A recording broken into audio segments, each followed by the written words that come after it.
You have successfully joined the webcast. Please stand by. The meeting will begin shortly. Okay, welcome to the Village of Wappingers Falls monthly regular meeting of the Mayor and the Board of Trustees for today, June 10th, 2020. At this time, I'd like to ask that we place our hands on our hearts for the Pledge of Allegiance. I pledge allegiance to the flag of the United States of America and to the republic for which it stands, one nation, under God, indivisible, with liberty and justice for all. Okay, so before we get started, are there any items of recognition, announcements, or special events? John?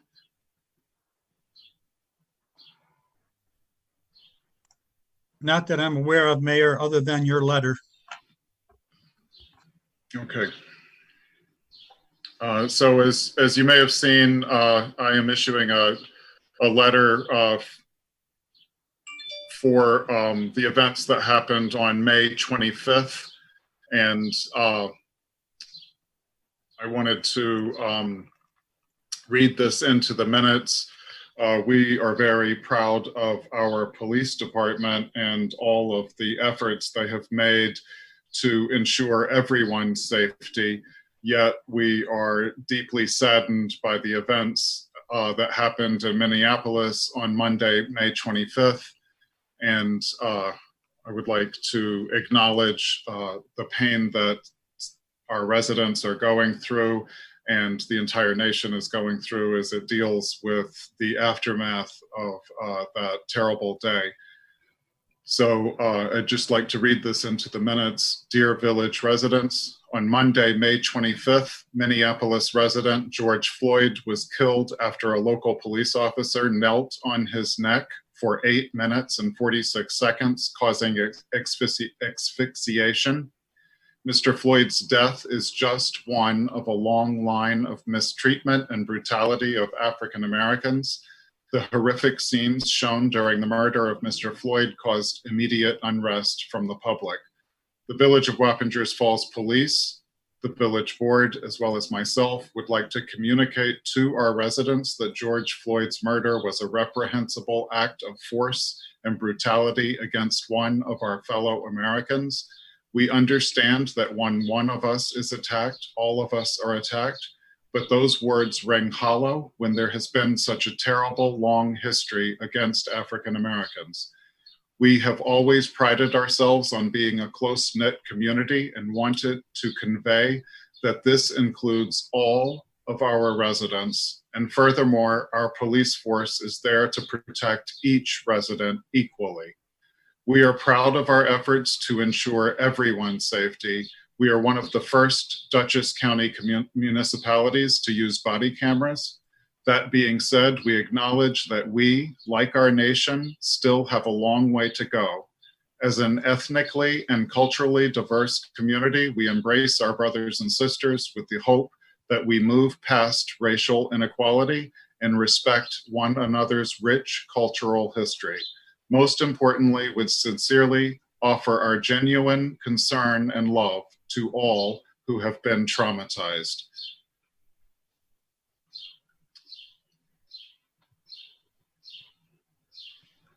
And I have communicated with our police commissioner, and he has assured me that that they also found these, that universally throughout the police community, that these acts were found to be reprehensible, and that we are willing to work to make sure that we protect everyone equally. Okay. There was also, you may have seen that there was a protest put on Sunday at 2 o'clock in the afternoon. I was called by a Vassar Hospital nurse who has 2 children who go to Wappinger Central School District and went through Sheaf. And she was one, very concerned about the safety of people during these protests because of the virus and because of her close connection to the virus at Vassar Hospital. But she was very concerned also that her children be allowed to use their American right to free speech, and they gathered peacefully on Sunday without incident. They were in communication with myself and with the police department before and during that day. It was supposed to be a very small group, but it was as the day went on, people joined and stayed within their family unit off to the sides. So those are some of the events that have been going on. And I think that's all the recognition announcements and special events that I have. Are there any others from the board?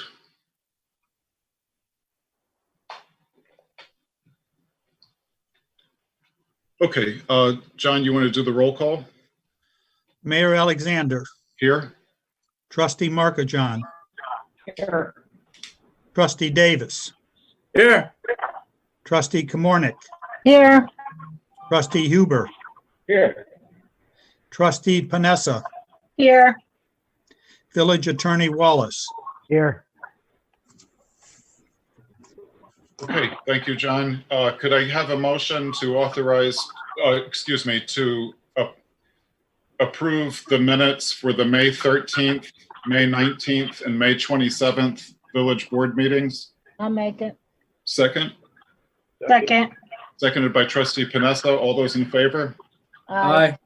Any opposed?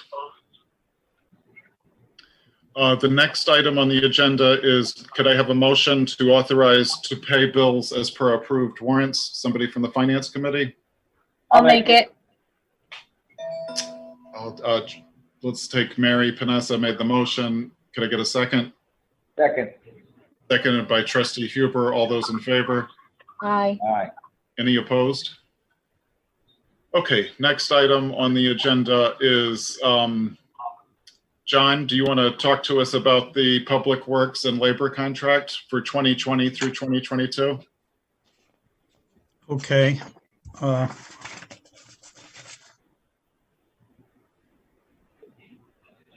put it out to bid, and we had 2 bids. Did you all see the summary that Pete Podgy put together? Yes. And at that point, I asked the Highway Committee to be able to make a recommendation tonight. You should all have a copy of Pete's mail that he sent out on June 2nd. He put line items side by side by the 2 that bid it, Ben Saccone and Sunup. And in accordance with the summation of the bid document, it appears that Ben Saccone is the low bidder. The contract is up for vote tonight. Okay, any discussion from the Highway Committee? Yeah. No discussion. I'd like to make a motion to accept Ben Sacone's bid. Okay, could we get a second? Yeah. Seconded by trustee Panessa. All those in favor? I'll do a roll call. Trustee Komornick? Aye? Yep. And trustee Davis? Aye. Trustee Markajon? Aye. Trustee Huber? Aye. Trustee Panessa? Aye. Okay.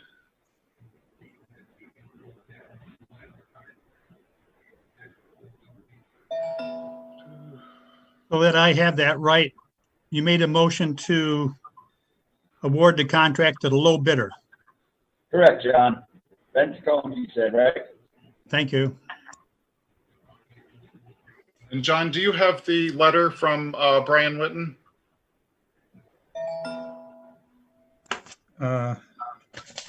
Yes. Okay, so John is going to read some correspondence we got from trustee Witten. Letter dated May 28, 2020. Memo to Mayor Matt Alexander, Village of Wappingers Falls Board of Trustees. From Brian Witten. Dear Mayor Alexander, Board, due to personal reasons resulting in a move away from the Village of Wappingers Falls, I hereby resign from my position as trustee from the Village Board effective June 1st, 2020. I am proud to have served the village in my time as trustee beside you and the other board members, and I wish for nothing but the best in the future for my childhood hometown going forward. Sincerely yours, Brian Witten. I would just like to say that I'd like to thank Trustee Witten for his time on the board, and he was here for multiple terms. He sat on the board during some tumultuous times. He always kept his cool. He was a good spokesperson for the village, and I know that he cared deeply about the place where he was born, his family, and his neighbors. And I'd like to express on my behalf, and I'd like leave it up to the rest of the board, my sincere wishes for the best for him, and thank him for all of his service to the Village of Wappingers Falls. Would anybody else like to say anything? I'd like to just say it was a pleasure working with him and I wish him the best of luck. He'll be missed. Yes. Okay, at this time, I'd like to ask if we could get a motion to accept the resignation of Trustee Brian Witten. I'll make it. I'll make the motion to accept. So I got a motion from Trustee Komornick. Can I get a second? Second. Seconded by Trustee Huber. All those in favor? Aye. Aye. Any opposed? Okay, so last week we asked for cover letters and resumes from individuals from the Third Ward who were interested in filling the vacancy for Trustee Brian Witten. We received 5 letters and resumes, and I met with, the board met in groups of 3 so as to avoid having a quorum, and I have had an opportunity to speak with members of the board since then. There is a provision in the New York State Village law that the appointment is by the mayor and is not subject to a vote.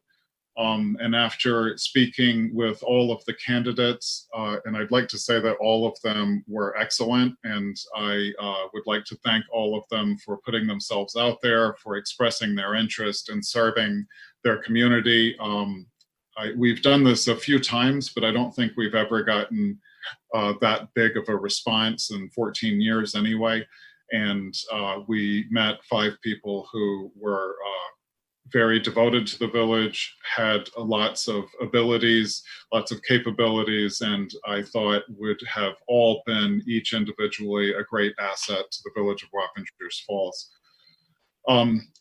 That being said, after I spoke with everybody who was applying, talked to everybody on the board, and looked at the resumes and thought about what we have before us, it's my intention to announce that the board, that I would like to, as mayor, appoint Brian Lammers of 64 South Mizzier to the position as the Third Ward trustee to fill out the term of Brian Witten, and that term would be up on the first Monday in April. So Brian is he's somewhat of a new resident in the village, but he has also been here for a while. He has been very involved in events in the village. He's known on his block for gathering his the blocks around South Mizzier together, and he has been involved in several community events. He also has a lot of credentials, and they include computer skills management classes, Bachelor of Science in graphic design credits, for which he did not end up getting the bachelor's, but he's got many certificates from the New York State Office of Children and Family Services, which also include youth development classes, and many other kinds of technical training. After speaking with Mr. Lammers, I believe he will be a valuable addition to the board, and I would encourage everybody who was not selected to stay involved. And from what I've heard from everybody who interviewed for the position, they were all very interested in staying involved in the village, and we thank them for their efforts. So I would like to bring Brian in at the next board meeting by that time he will have taken the oath of office and be able to begin serving on the board as the other third board trustee. So I would ask that the board reach out and congratulate Brian, and thank you all for your input, and we will be working with him, I'm sure. So I would like to say congratulations, and I hope he enjoys learning a little bit more about Village and how it's run. thank you, Rennie. You're welcome. John, you're going to reach out to him. He's got to be sworn in 3 days, within the next 3 days. Okay, so John, Yeah, Brian, you can reach out to me by phone, and I'm available even after regular hours, so just give me a call. okay. So at this time, we're going to open up the discussion. We're going to talk specifically to one business owner, but I'm going to start it off because I noticed a trend as we started to discuss the restaurants who are interested in doing outdoor dining. So they're allowed to serve customers once again after 3 long months of this quarantine. But they have been ordered by executive order of the New York State governor to do so outside. Mayor, I'm sorry to interrupt you. We skipped over Gasland. Which, Okay, can I come back to that? Because I got Tom. So could I ask the board to, what do I need to do? Do I need to ask for a, motion to You need- suspend the rules. could I get a motion to suspend the rules and rearrange the agenda to start with this discussion? Actually, this, I was okay. gonna say so moved. Okay, second, Second. seconded by trustee Huber. All those in favor? Aye. Okay, I don't think I have that on the agenda I have in front of me. So, Say I didn't see it. Approval for consent. It'll take 2 seconds. It's approval for consent to allow the planning board to be lead agency. Oh, yeah, that's all. Gasland project. I don't see it. Okay. So, well, you want to go ahead then. So could I get a motion to approve to allow the planning board to be the lead agency for seeker for Gasland? I'll make it. Second? I'll say, Okay, second by trustee Davis. All those in favor? aye. Aye. Okay, so over the last few years, the village has been working on a grant-funded project to do some planning, and in that planning effort, we were looking at many different areas within the village of Wappingers Falls to see which areas should be improved, and that work, excuse me, started with the Brownfield, something called the Brownfield Opportunity Area Program. And then it went into the comprehensive plan. And so we use this information to move forward with a downtown revitalization initiative grant request. So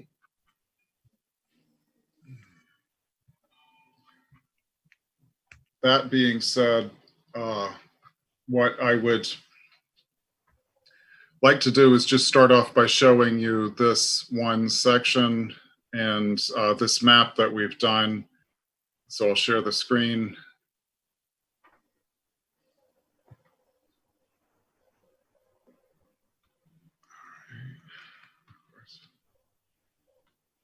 Can you see the screen yet? Says it's starting. It's there. You're good. So I just got to get to the right page because it keeps changing it for me.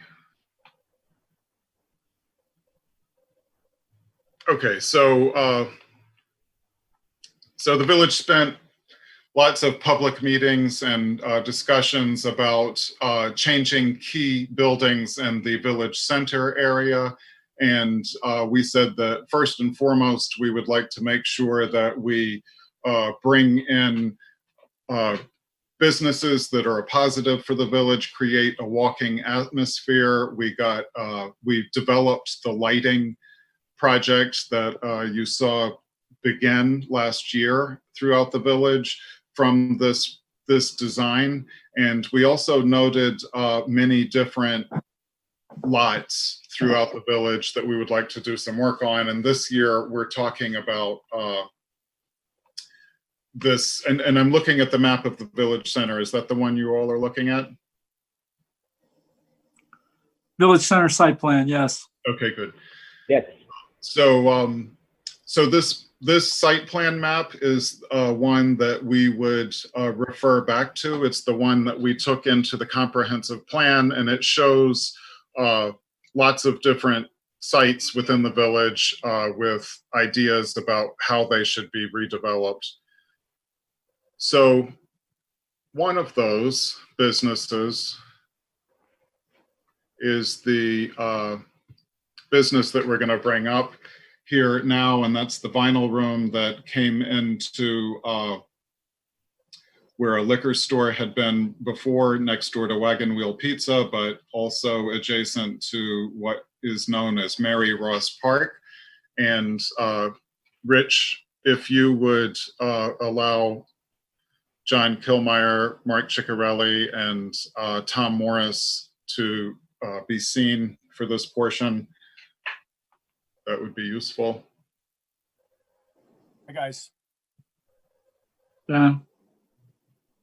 So Mr. Kilmeyer is the proprietor of the Vinyl Room, and it's a business that has provided some of the juice for the revitalization throughout the village. It's we are very happy with it as an establishment as far as what it's done for our revitalization. And so all the businesses are looking for ways to get service to people outside during this quarantine time and during this second phase that allows them to serve food outside. So we've gotten lots of restaurants are working on some creative ideas, and I'm going to put up the drawing that I have, and then you can speak about what you're doing. So I'll just share the screen, and I'll let John Kilmeyer and Mark Ciccarelli take it from here. Just going to take me a second. Okay. John, you want to speak to the board? Sure. So this is the digital 3D design that Mark Ciccarelli provided. Now, I know we all met, some of us met at the park a few days back. The original design was supposed to be a deck, but you guys prefer it to be more of a flat ground. Obviously, there is going to be a partial stone wall, as you can see, but the entranceways in will be handicapped accessible. Plus, there's also a back little section that we've created to provide outside seating as well. I think it's maybe the next screen. So here's a view of that back portion. Good, Johnny, go up a little bit. You went past it. I'm actually not controlling it. Oh, Yeah. Oh, okay. up one more. One more?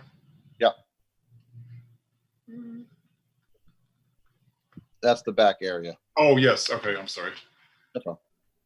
So Mark, you could probably explain the design, better than I can. I mean, we basically want to make this obviously exactly the way you want it. And from the meeting that we previously had, Mark recreated the design. So Mark, if you want to elaborate on it. Yeah, so, I know ideally the idea is to have the point of access level for handicap accessibility, which would be on the right. That's a good drawing right there. On the right side.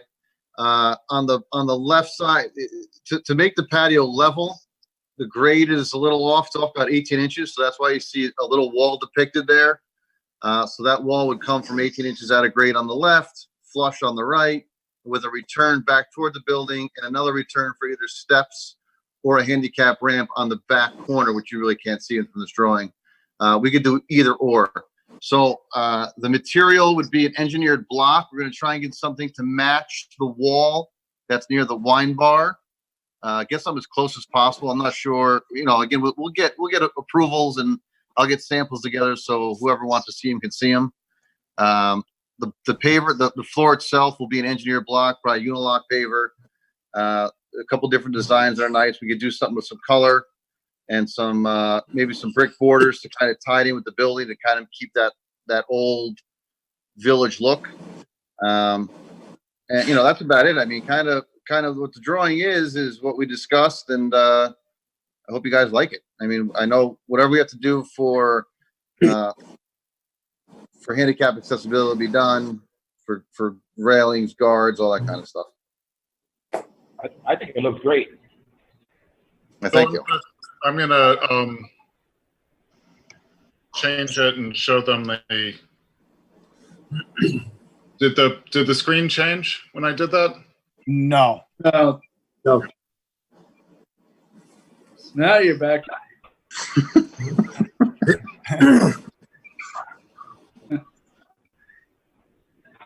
I love it. I think it's perfect. So here's another way of looking at it. John, did you send him the video by any chance? Yeah, that's what I'm did. bringing up.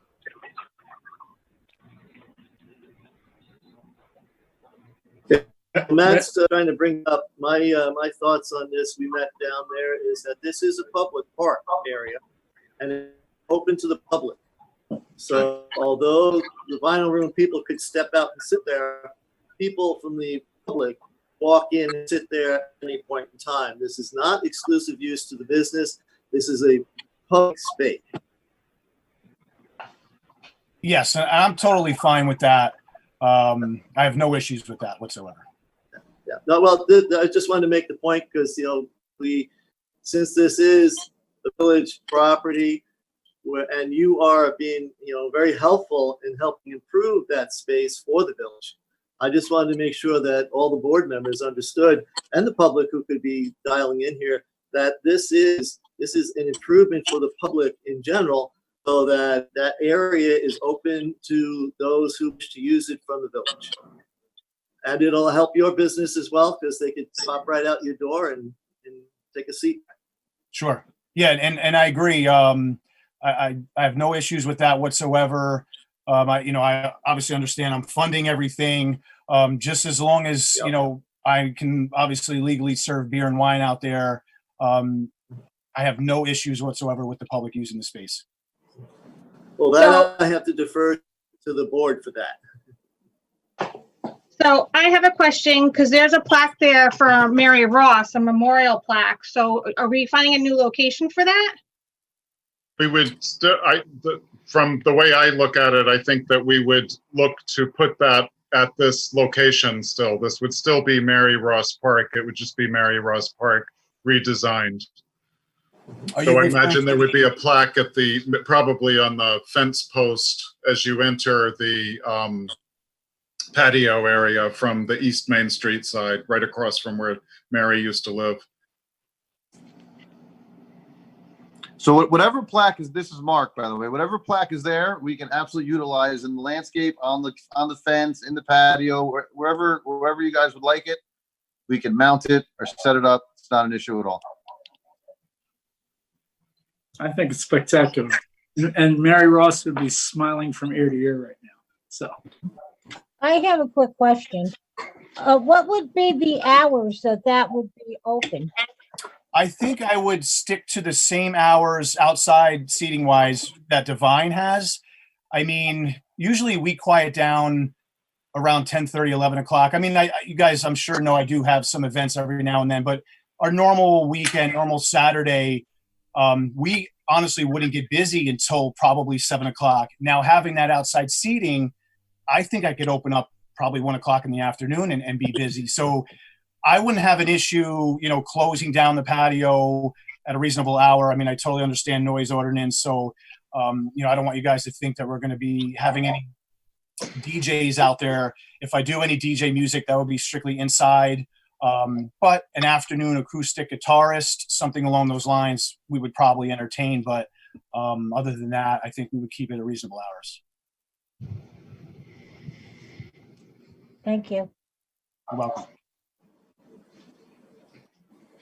Okay, I think there would be quite a bit to work through on the licensing side, which would have to hammer out lots of those details, which I think if we're in agreement, we should allow and maybe meet and with our attorney separately and allow him to make those deals and then to bring back an agreement that we can present at a meeting.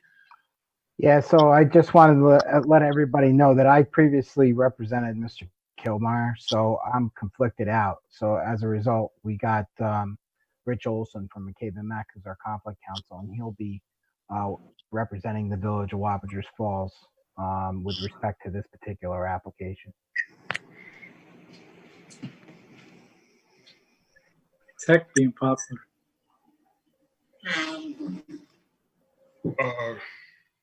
So I do have,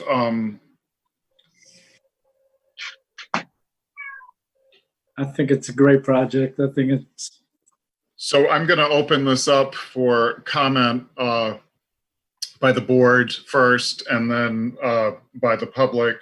So are there any other questions or comments from the board at this time? Tom, do you want to say anything else? No, I think I'm going to run this by the planning board. They should at least get a chance to look at it as a board itself. But I don't see any objections. This is this village property. That was my biggest concern, is that we were making sure that this space is an improvement for all village residents. And by making it open on the various ends, we not only made it handicap accessible, we also have opened it up for village residents. So to me, I think this is a positive addition and a big step forward in improving the park to more usability. Because right now, not a lot of usability there. exactly. So I know that there's one person who wants to make a comment, and we're going to start with him, but I'm just going to ask you if you are on YouTube watching this meeting right now live, you can let the our assistant who's handling this video know that you would like to make a comment, and he will explain how to you.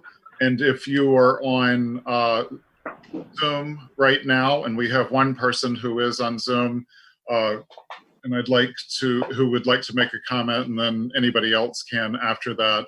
So I'm going to ask if Rich would unmute Charles Ferry so that he can make a comment, and also look out for the YouTube people who might want to make a comment as well.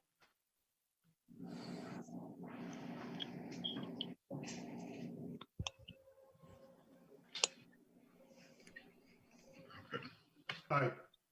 Hey, Charles. Thanks, Tom, for bringing up that this is a public park that is somewhat being taken over for private use. And I think you've got to be really careful when you're doing that. I would assume that after Corona that these were going to be temporary arrangements for this outside seating.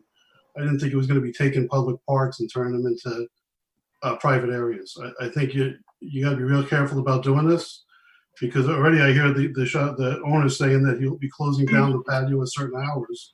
Well, right now, that's not closed down at certain hours. I think you really got to be careful what you're doing with this public land, and possibly look for another piece of land you're going to replace it with, rather than taking green space away in the village, which there isn't much of, and making it pavers. I think you try to identify someplace else to give the public a green space to sit quietly in. I was elaborating. I'm sorry to interrupt. I was elaborating to the closure of my staff serving beer outside. The park could be used 24/7. I mean, we typically don't open until later in the afternoon, so somebody could grab a coffee and a newspaper and go sit there. Somebody could get ice cream from the creamery, go sit there. Somebody could get takeout from a restaurant, sit there. I absolutely have no issues with that. I just meant that we would probably close down in terms of serving beer and wine out there at a certain time, just for the respect of the village. I think it looks great, but I just want you to be cautious, because if you remember when the village took over and put that highway department down the ball field, I was very vocal on saying you shouldn't do it. And it wasn't until after it was put up that you realized I was right, and you needed to look at the Alienation Act before you repurpose the use of the park. So I just ask you to look into that again before you do right it. now, the land, especially the back portion of the building, is not being used at all. And, I had my office for MSV across the street, and before I opened the Vonner Room, and that park has gotten zero use in the last 7 years. So I think that, one, it'll brighten up the village, especially with some other projects that I've heard in terms of some outside seating. I think the ultimate, response to that is you're driving through on a Saturday afternoon at 3:00 and you look around and it's super busy, and you'll want to park your car, and that will help foot traffic for some of the smaller businesses that struggle with it, like the Vonner Room. We struggle all the time, until we hit 7:00 at night, 8:00 at night, when people want to go out. I think having outside seating will change the whole complexity of the village for sure. I understand. I'm just saying, if this is a dedicated public park, which it has been for years, so I assume either way, it's a dedicated public park. You can't repurpose it to private use without going through the state legislature. I think the attorney needs to look into that just to make sure before you do this. It's called the Alienation Act. Just you look into it. So Charlie, we definitely will look into that, but just as a point of clarification, everything that has been brought up so far has said that it will always be available for public use. So if somebody wants to go to McDonald's out on Route 9 and come in and sit down at a table and have their McDonald's Big Mac during the hours, they would be allowed to. Yeah, no, I understand. I think it's a great idea, but I think you need to not just do it tonight. You need to make sure that you got your stuff in order, because it would never be closed. There'll be signage. Gates or anything that would be closed. It'll be physically open the entire time. So yes, we definitely will check into that. Okay.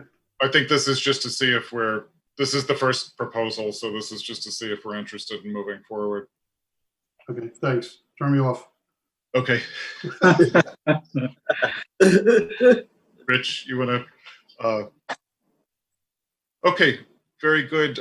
So I think we're ready to move forward, and I think that the next step would be for us to get Rich involved, right? Yes. And so what I'd like to do is ask the board if we can start taking this to the next level to see what is possible, and then also get the board's comments right now as to whether or not they think that this should be pursued, period. And I would say that that's important to do before we talk to Rich. So I'm ready to move forward. Okay. I think it's a good idea. It's a big improvement on that corner, and I'm for it. So trustee Huber, I'm gonna agree. It's a great idea. It's definitely an improvement in the downtown area, and it will help out the businesses. You know, it definitely look 100% better than it does today. okay. And trustee Markajon, are you in favor of moving forward?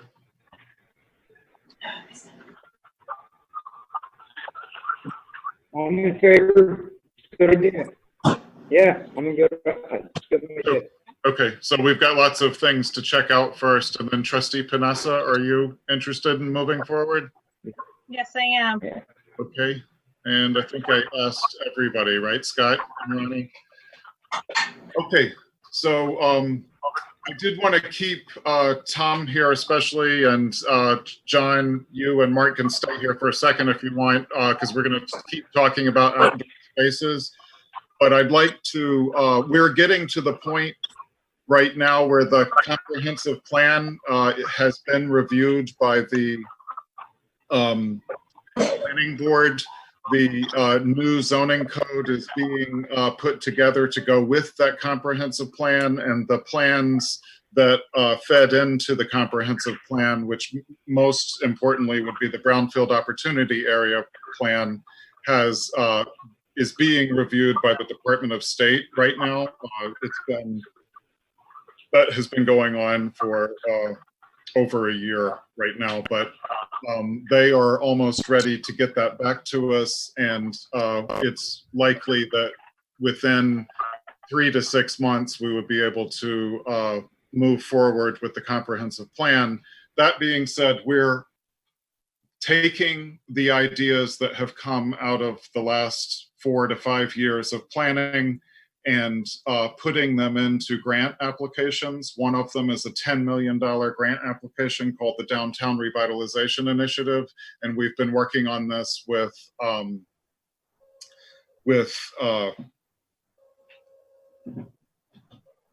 we've been working on this for about 4 years now, 4 or 5. I think this will be the 5th Downtown Revitalization Initiative. They've given it to Kingston, Peekskill, I believe New Rochelle maybe, and and Middletown. And so we've got very stiff competition in our region. We have Westchester County, Rockland, Orange County, Dutchess, Putnam, and Ulster are all in our region. So we've got lots of different smaller walkable communities that can apply for this money. But we have been inspired to look at lots of other outdoor space ideas because of what's going on here. And one of them is, so most recently we've been working on Franny Reese Park, which everybody knows about. And that is under construction right now, but we've got some good outdoor space located there. I can't get back to Zoom.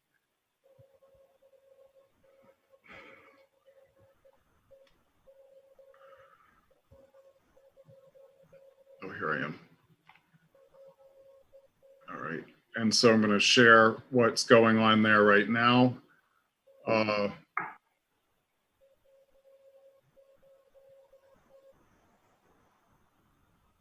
Well, before I do that, I'll share with you a proposal from across the street.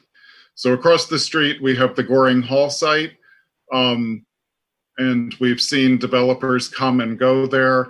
We do have the owner of Patsy's purchased Goring Hall about 1 year ago, and so they have come back to us with a design that would be different from anything you've ever seen, but it would help them with the outdoor dining element that we keep talking about. And this is the design that has been brought back for Goring Hall. So this would only be one level. It would be, it might just start out as a pavilion. It would go through a separate site plan application process. And it would it's seen to be something that later would involve being closed in. That might come in the next phase. But this is a 90-foot long by 35-foot wide pavilion and dining space. And so this is one person's idea of what they would like to do with that property. One of the nice things about this idea is that it is completely doable. It's feasible with, it's not a $2 million project that they would have to battle out with our community about. So we've had projects go from too high to too low. And this is, and I'll show you some other pictures here.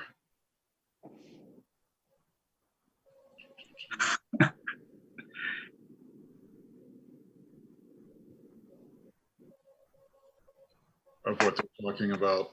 So this is conceptual only. This has not had any anything.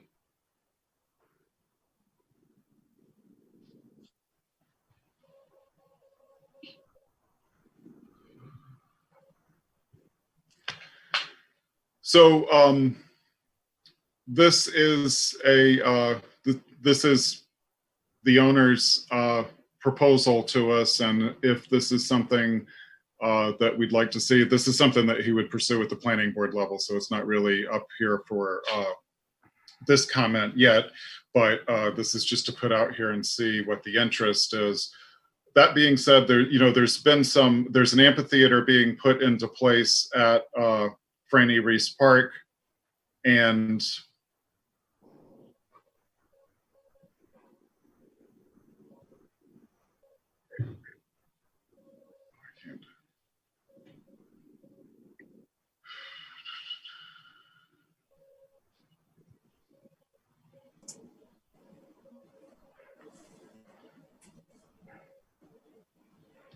so, Rich, I can't make my,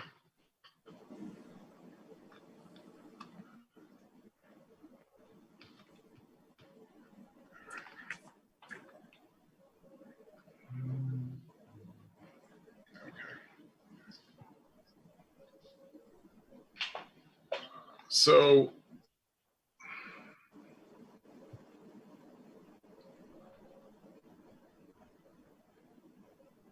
and there is one more thing I wanted to show everybody. So a long time,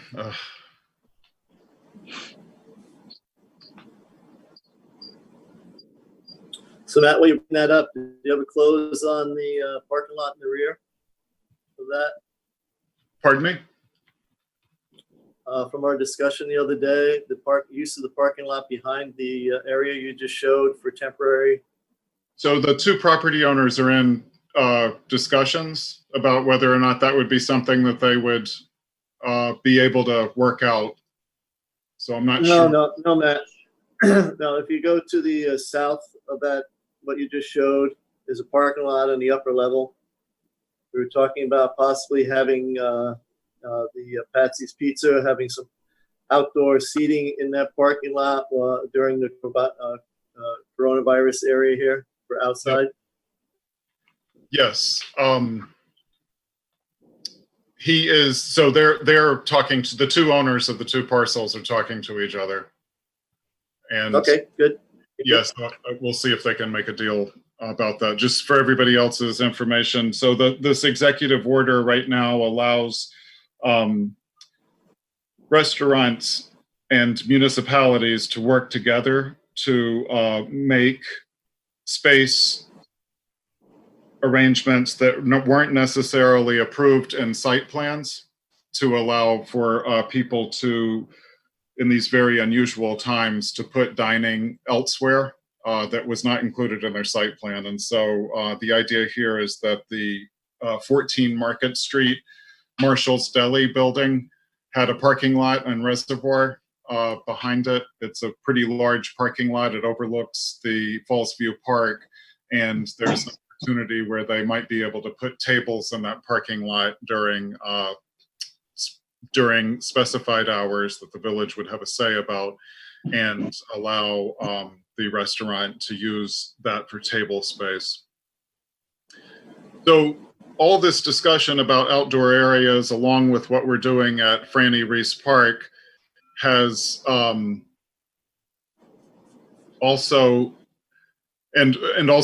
working on the downtown revitalization. We also were interested in Fallsview Park for a while now, and so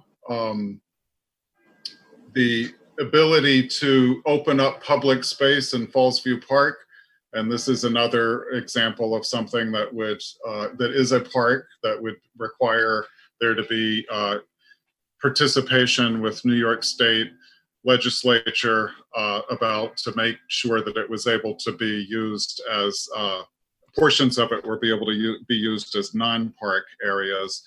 But one idea to get that park developed would be to develop a public-private partnership. And so as part of the planning that we had done last year, we had gotten to work with a local graduate of a local high school here in Dutchess County who went to Pratt, and his name is right here, and he came and took a look at the site at Fallsview Park and gave us some, I can't move this.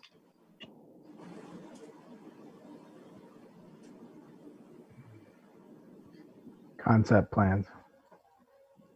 Okay, so he took a look at the lot that is Fallsview Park. So Fallsview Park is actually made up of two parcels, and one parcel, the two parcels together take up 215 feet of street front, and one end of the parcel closer to Divine is only 30 feet deep, and the end on the southern side of the parcel is 62 feet deep.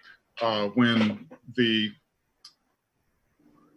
hydroelectric owners cleared out the site, you can see that in the middle lower picture, what the site looks like, and we got to get a better idea of how to put a park there. We also realized that we might need to look at the private partnership and started to focus on whether or not that might be something that village residents would be interested in seeing at the southernmost portion of the property. So instead of having a parcel completely taken up by building, it would be one that would just have a parcel building on one end of it. So they looked at the architectural structures we have here, and here's the first of three designs. This is the stone, takes after the stone designs, and this is what the building would look like on the Market Street side, and this is what it would look like inside Fallsview Park. The idea is that this park area here would have public access on the northern portion with a stairway. There would be the ability of people to access the levels that way or through the commercial portion of the building. Here's the design concept number 2, which comes from the more industrial side of the village. And you get just the rendering here and what the park area would look like. And the switchbacks necessary to get you down to the bottom. And here's a design that was inspired by something that I thought looked more like Chuck and Damien's building used to look like, and Divine does now. And so all three designs are very familiar to the village of Wappingers Falls. What I would like to ask the board and the planning board is if this is something that we could look at in a separate process and talk about as a community, and it would be very valuable to do that since we have these materials before we go out to the Downtown Revitalization Initiative. This architect even took a look at putting our own walkway over the pipe. You know, of course, we do not own the pipe. There would be some negotiation there, but that would add, that would connect to the Greenway Trail that used to go down the Workers' Walk, and it could be a very good thing for economic development in the village, and that's one of the other designs that is out there.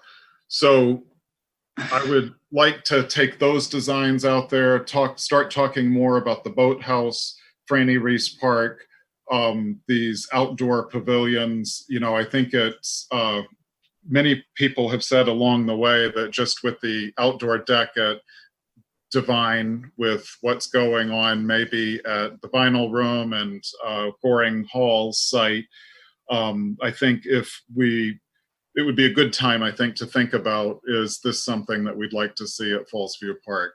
It would require us to go through the process to make sure that that can be used that way. It would require that there be a partnership with a private entity. And even after that, we would have to have a lot of discussion about how the rest of the building would get used. But I've talked to our planner. I've already talked to Tom about this, and we've talked about it as a board when we first received these plans. But I think it would be a good time to take this out to the people of the village of Wappingers Falls, if you like what we have so far, and if you think that this is something that would be valuable.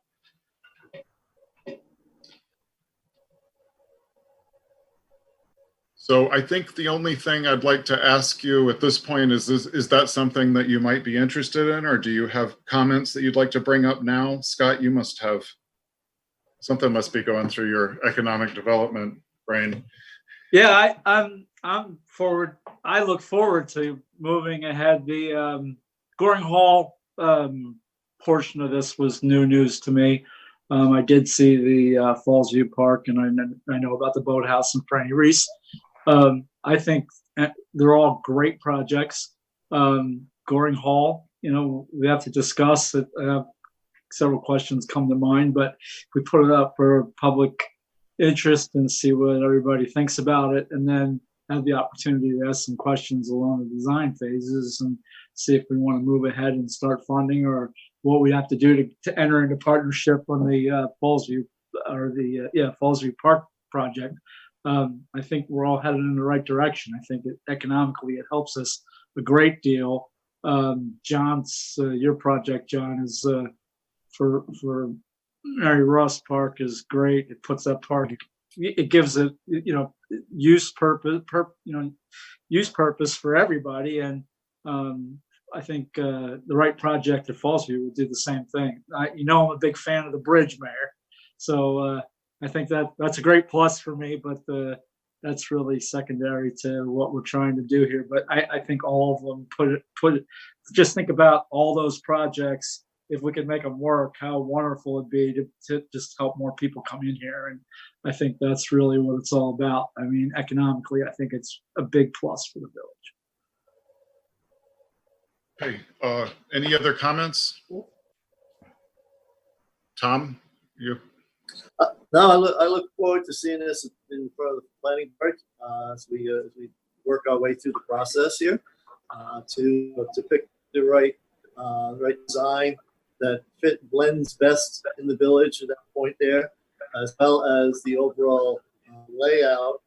We saw everything from a set of stairs to switchbacks to buildings. You know, possibly the building is a community center or something like that.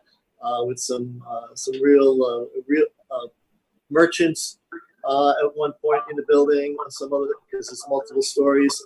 I think that's all goodness, but definitely a lot of discussion has to happen before anything gets firmed up. But in my opinion, absolutely, this is a good project. I think it's worth going through the analysis.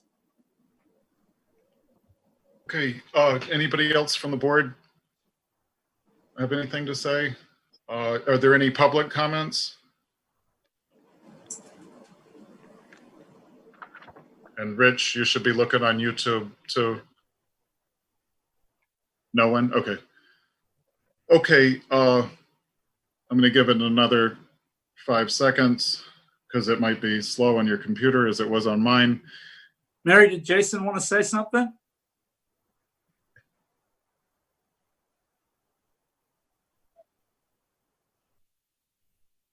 Okay, if you're watching this meeting on YouTube and you have a public comment tonight, you need to enter the Zoom meeting. And Rich, are the instructions there?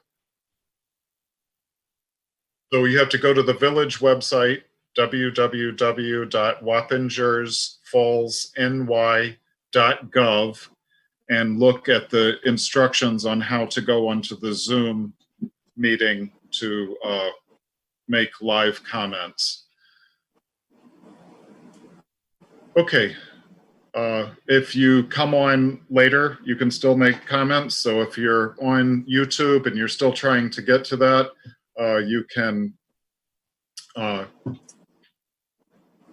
we'll take your comments whenever you get onto Zoom.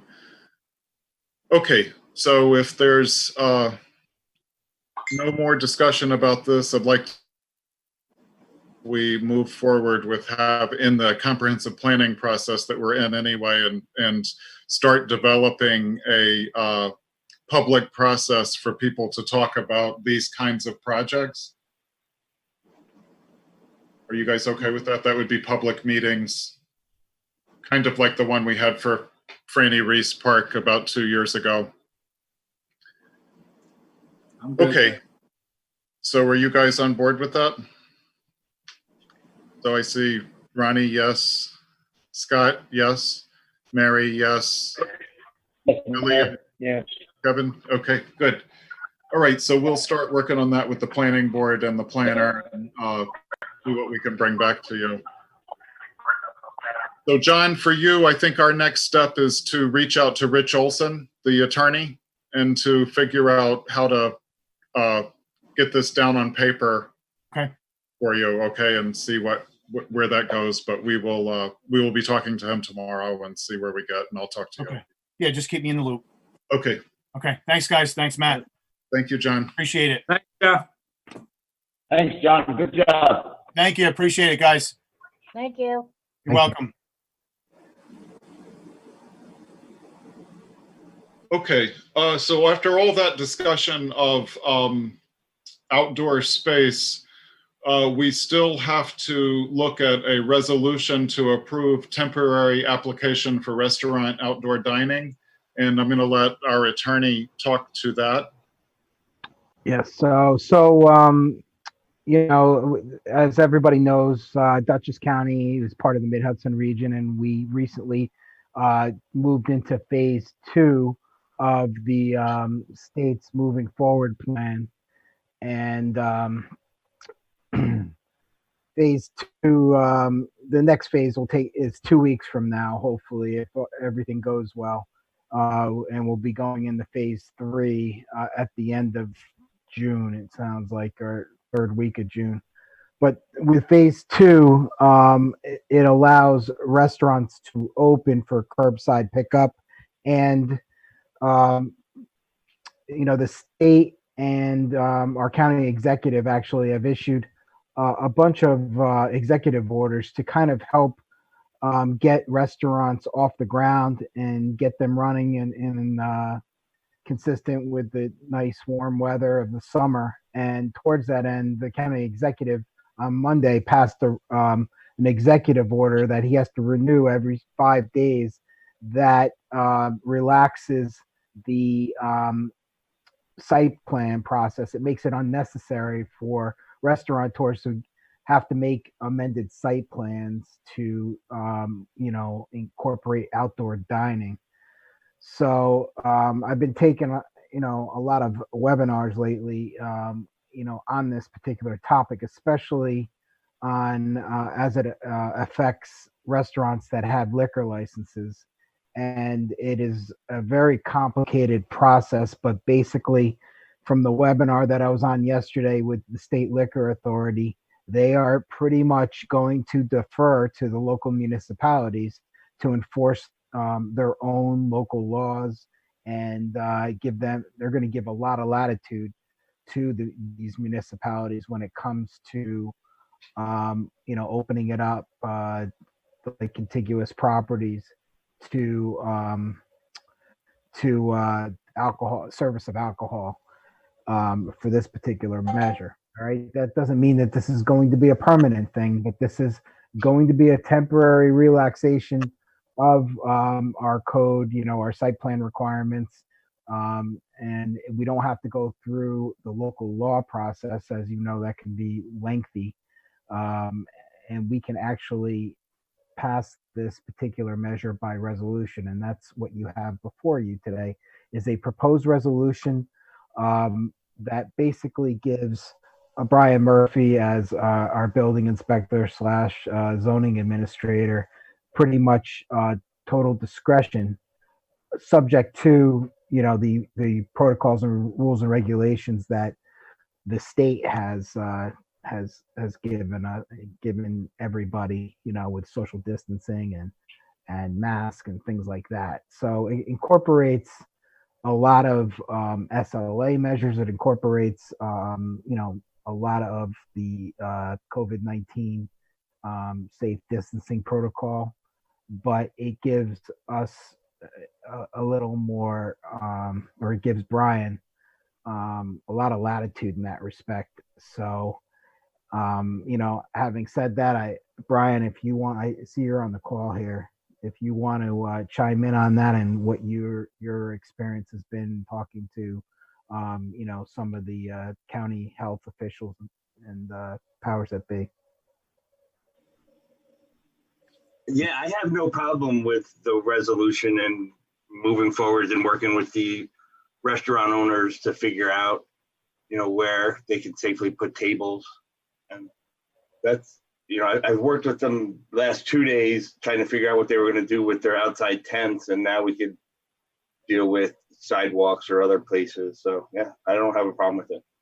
The biggest takeaway, if there are any local restaurants that are watching this meeting, the biggest takeaway I got from SLA yesterday was that if you are going to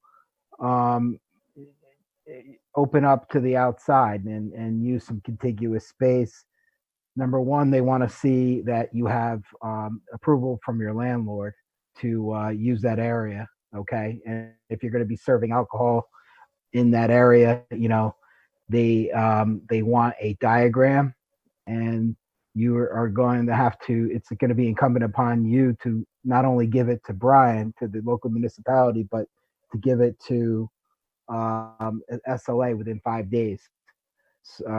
Because that is going to be, one of the conditions for getting this outdoor dining approved, getting a permit for it. And if you don't comply, your permit can be revoked. So I think in the coming days, we're going to have the application form put on the website so everybody can, download it, start applying, and, get going. Greg, I got a question.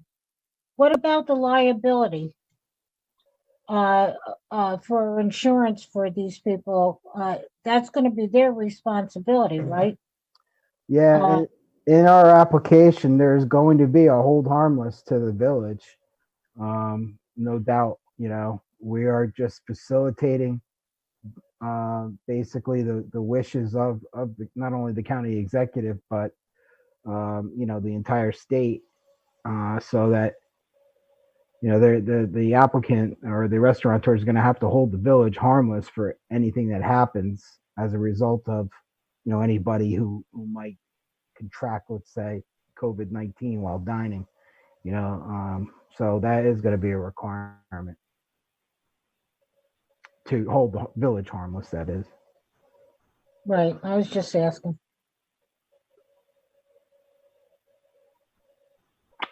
Good question, though, Ron.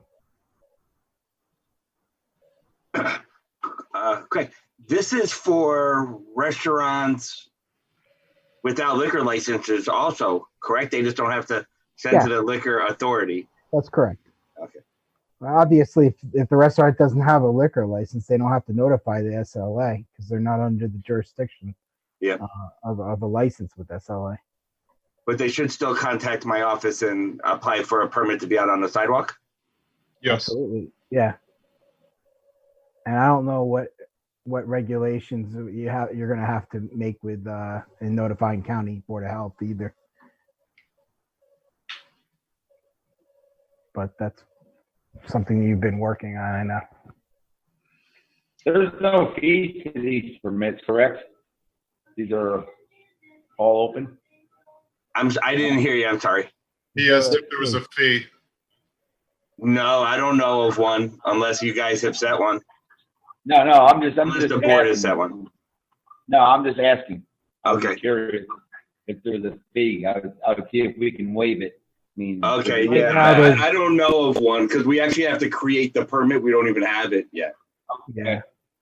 There's no proposed application fee, Okay. but if there was a fee, only you guys can set it. I mean, I wouldn't be interested in setting a fee. I mean, they're just getting back on their feet. You would? I think they would appreciate that. Who would? The restaurants. Somebody said I would. No, I think they would. Oh, The restaurant business.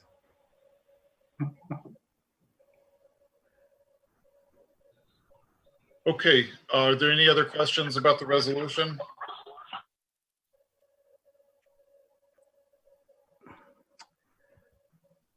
I have a question. Yep. If there has been no applications submitted, why is there tables along sidewalks in the village? We have been working with them ahead. Okay, So this is all also part of a state of emergency that was declared by Dutchess County for the economic disaster that's happening right now throughout the United States due to the shutdown of businesses. And so, so we asked that this include for the purposes of putting together this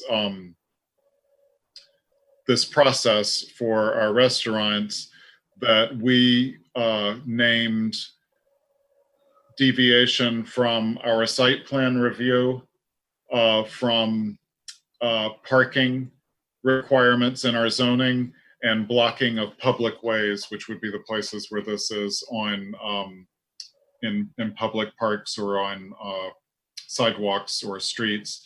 We don't have any that are going on streets, but that's the emergency order that allows us to move forward. But we are in the process of putting together a new process for this, and that's what this resolution that Craig's talking about is for. Yep. So I don't have the resolution. I've seen it, but I don't have it in front of me right now. John, can you?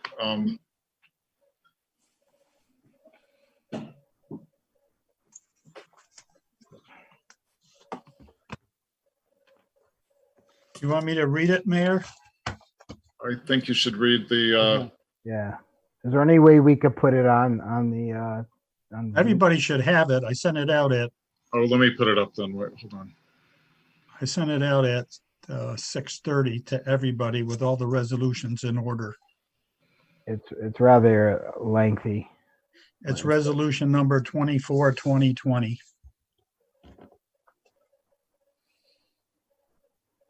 It's at page 8 of your packets.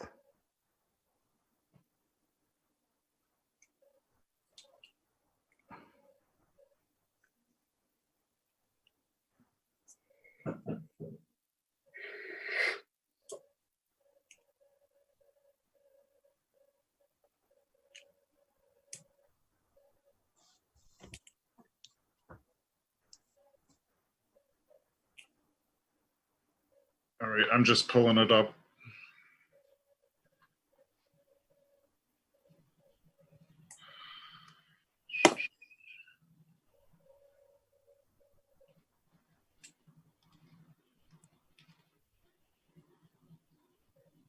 It's not page 8, right? No. Resolution 24.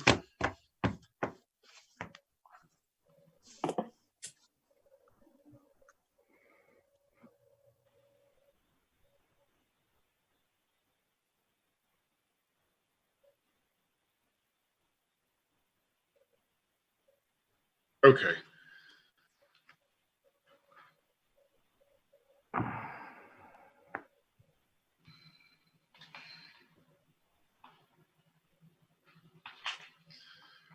Okay, I'll read it. It's a resolution. This is the right one, right, John? 24-2020, 24-2020 Correct. of 2020. Resolution authorizing the building inspector, zoning administrator to approve temporary suspension of enforcement of outdoor dining restrictions and ancillary off-street parking requirements set forth in the Village of Wappingers Falls zoning code until further determination of the village board subject to specified conditions. Whereas COVID-19 pandemic has led to necessary closures of lawfully operating restaurants in the village and outdoor dining at lawfully operating restaurants and food establishments are subject to the provisions of required off-street parking spaces or other land use restrictions under the Village of Wappingers Falls zoning code. And the village board is mindful of both the public health concerns and the public interest of safely and gradually reopening businesses and allowing restaurants and food establishments where feasible the opportunity to reopen for the safe conduct of outdoor dining, subject to approval and conditions hereinafter set forth, is a prudent measure that rationally balances those public interests. And County Executive Marcus J. Molinaro just issued local emergency order number 12, which I referred to before, of emergency executive order number 2 of 2020, effective June 9th, 2020, in support of the reopening of food service establishments without regard to strict adherence to local land use laws, rules, and regulations, subject to the terms and conditions of the village. Now, therefore, be it resolved that the Village of Wappingers Falls Building Inspector Zoning Administrator be and hereby is authorized as a matter of prosecutorial discretion to suspend enforcement of the zoning requirement or land use restrictions to obtain an outdoor dining permit and maintain required off-street parking for outdoor dining at a lawful restaurant and food establishment subject to the following conditions. 1, a permit for temporary outdoor dining be submitted and issued from the Village of Wappingers Falls Building Inspector. And 2, prior submission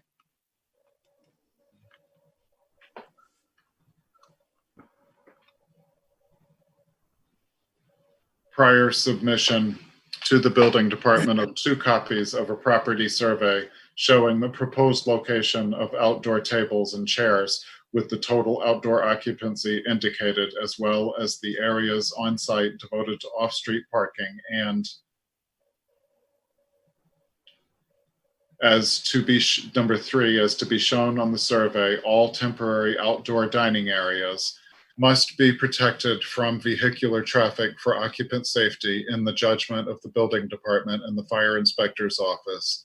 And 4, such survey shall be signed, stamped, and dated approved by the building department and kept on premises during operation for viewing by law enforcement, and in the event of approval, not greater than 25% of the required on-site off-street parking area shall be obstructed, and all tables and chairs shall be removed by 10 p.m. And number 5, provide a diagram of outdoor space in relationship to restaurant. Diagram should include layout for all tables with the required 6-foot spacing. Capacity for outdoor seating cannot exceed approved indoor occupancy. Tables should be appropriately sized to the space, but not to exceed seating for 10 people. Provide tent location and size if applicable. Tents are permitted to use one side flap for weather protection, And 7, procedures to maintain social distancing guidelines while patrons are not seated, post signage or markings. And 8, consent of landowner if not on leased property and or documentation of agreement with Village of Wappingers Falls for municipal land use. And 9, detail for protection of patrons from vehicles if outdoor seating will be in a parking lot. And 10, hours of operation. 11, contact name and number of person who will be on site, manager or owner. And 12, patrons may utilize indoor restrooms, but occupancy of bathrooms is limited to 1 person at a time. Identified marking of 6-foot spacing for bathroom lines.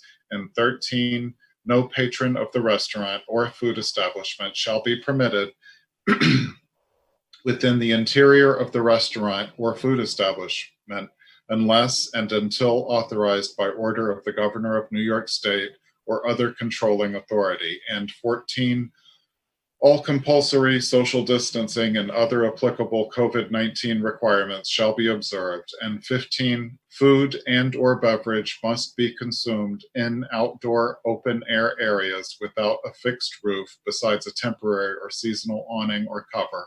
And 16, food and or beverage must be consumed while seated at a table, bar, counter, or similar contrivance. And 17, all tables must be 6 foot apart. Any seat at a bar, counter, or similar must be 6 feet apart. And 18, all staff of the licensed business must wear face masks at all times. And 19, all patrons must wear face masks at any time they are not seated. And 20, any consumption of food and or beverage shall be subject to all other relevant executive orders, guidance promulgated by the Department of Health, and or any other relevant agency guidance. Signed by the business, the manager, owner, and phone number. The above business owner agrees to abide by the above New York State Liquor Authority, SLA guidelines and Village of Wappingers Falls zoning requirements for temporary outdoor seating as part of Phase 2 recovery plan. Any diagram layout of outdoor space must be provided to SLA within 5 days as per SLA rules and regulations. Approval of the above business outdoor seating plan is subject to renewal as directed by County Executive Marcus J. Molinaro and Village of Wappingers Falls. The Village of Wappingers Falls reserves the right to rescind its approval of temporary outdoor seating if all of the above guidelines and requirements are not adhered to. And it's also resolved that nothing herein shall be deemed to supersede any New York State or federal requirements, including those dealing with COVID-19 pandemic. And also, it shall take effect immediately upon its adoption by the village board and remain in effect until further resolution of the village. Okay. Are there any questions from the board? No. No. I'd just like to make one comment, like the word survey, this doesn't mean that a property survey is required by the restaurant owners. So, you know, the spirit of it is really just to provide an accurate diagram as much to scale as possible so that Brian can, you know, work through what he needs to work through. Okay. Yeah, it's even been indicated that they could use the county GIS.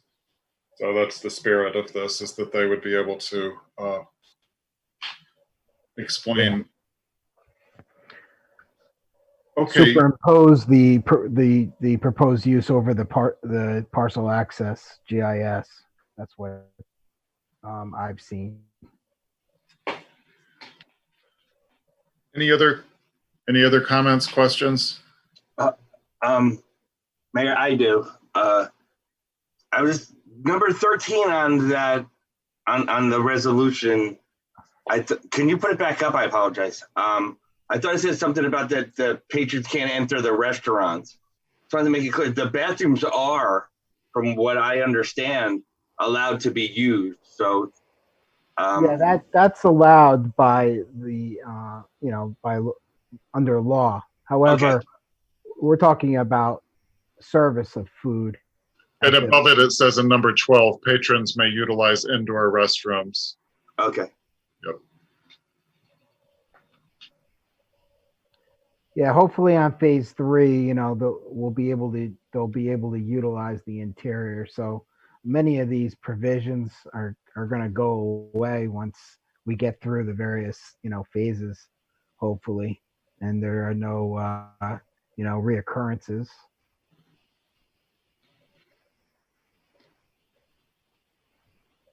That's really all I have. Jason has a question. Jason? Yeah, what is considered 25% capacity outside? So if I own a restaurant, I'm just trying to figure this out. And am I allowed to go halfway up the block with tables and chairs?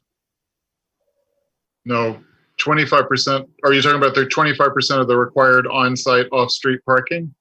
No, I'm talking, well, what's considered 25%? If you're allowed to have, let's say 100 people in the building, what are they doing for outside? You said 25%.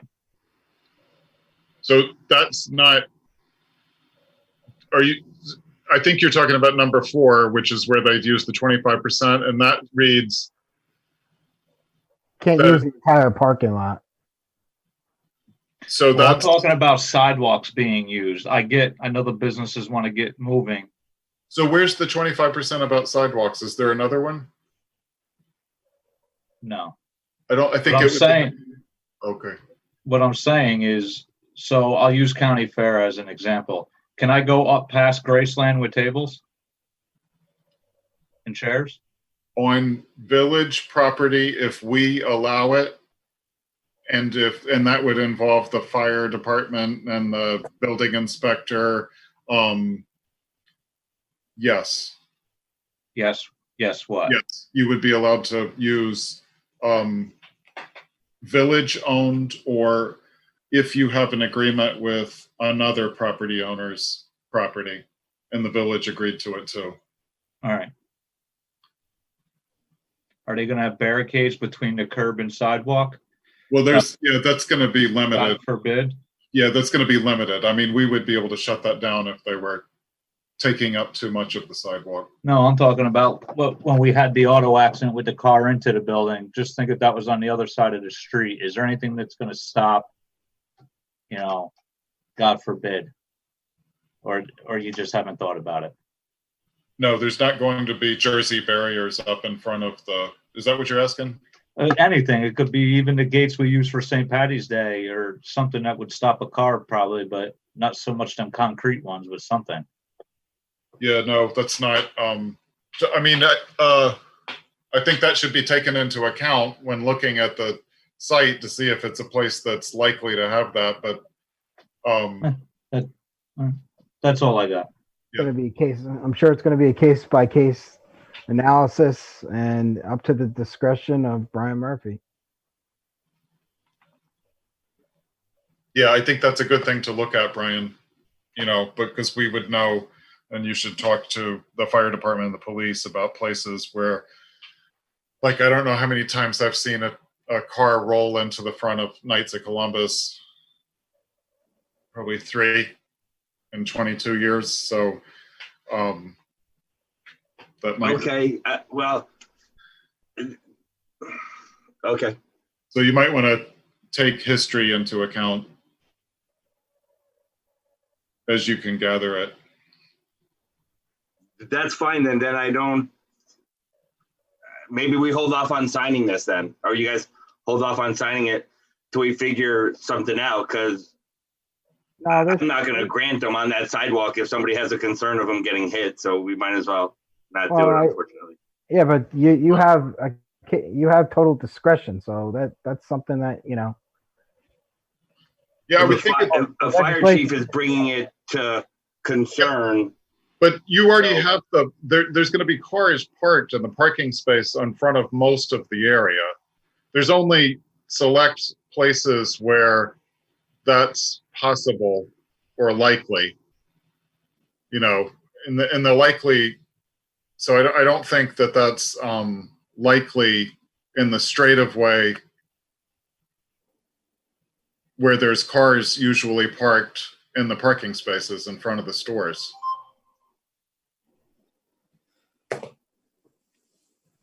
Okay, I don't. I think they will block, I think the cars parked in front of the stores would block another car from coming over the car into the storefront, especially on the downhill portion of East Main.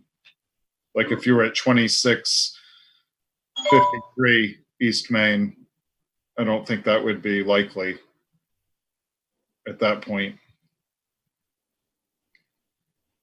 I think it's left up to, the interpretation is good common sense is in order. I think we could use that.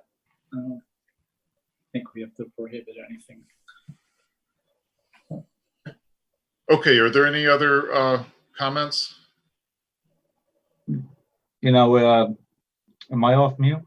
No. You're speaking to us. Jason? It is likely it could happen. So instead of trying to be, you know, 3 times in 23 years, the car went into Knights No, of Columbus I'm has saying- nothing to do with anything. We had a car that went straight into your wall that's still not fixed at Mizzier Homestead. We had a car that was in front of Adam and the fire engine clearly went off the road and hit a building. So it's likely it could happen. No, I'm not saying that it's not likely that it couldn't happen. What I'm saying is that there are locations along East Main Street where it's more likely than others. And there are locations along East Main Street where it's likely that there will be an obstacle in the place that would stop a car from going through. And those places are the places that have parking spots in front of them. So if there's a car parked in front of if there's only 10 parking spots total on East Main Street for the 10 storefronts or 12 storefronts that are there, it's likely that there's going to be a car parked there, and it's likely that those cars are going to block people from going through the car into the storefront. But there's also places like the Knights of Columbus where I wasn't using 3 times in 23 years as a low number. I was using 3 times in 23 years as a high number. I think that that's a lot. That tells me that there shouldn't be tables in front of the Knights of Columbus. What if they were to provide a barrier? Knights of Columbus. That's a pretty wide open sidewalk. I think that if they were to provide a barrier, then that would be the right thing to do. But they've also got their whole parking lot behind their building. Oh, no, absolutely. I think maybe a different restaurant would like to utilize it or something. I don't know. I just wouldn't want to exclude it then if they could protect it. Oh yeah, no. If they could protect it, then that would be reasonable for you to think that it could be protected. Okay, great. Okay. And I do think you should talk to Jason about and the fire department about where there have been accidents. You know. I will reach out to them tomorrow. I've been in contact with Chief Van Tassel on the placement of the other tents. So he's aware of them. Okay. Well, if you look at number 3, it includes the fire inspector's office. Right. You know, so. But that's me also. And yeah, so that any application has to protect from vehicular traffic for occupant safety in the judgment of the fire inspector's office, which of course is you. I get that. Okay, any other comments?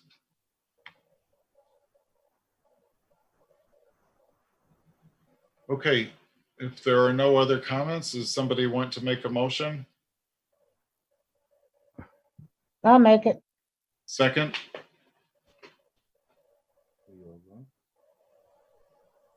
Second. Seconded by trustee Huber? Marco John. Yes. Yep, okay. And all in favor? Aye. Aye. Any opposed? Okay. So we'll mark that resolution with those votes. Thank you very much and good night. All right, thanks, Brian. Hi, Brian. Night, Brian. Mayor, it's John Carge. John. Can we go back to ratify resolution number 22, 2020, appointing third ward trustee to ratify your appointment?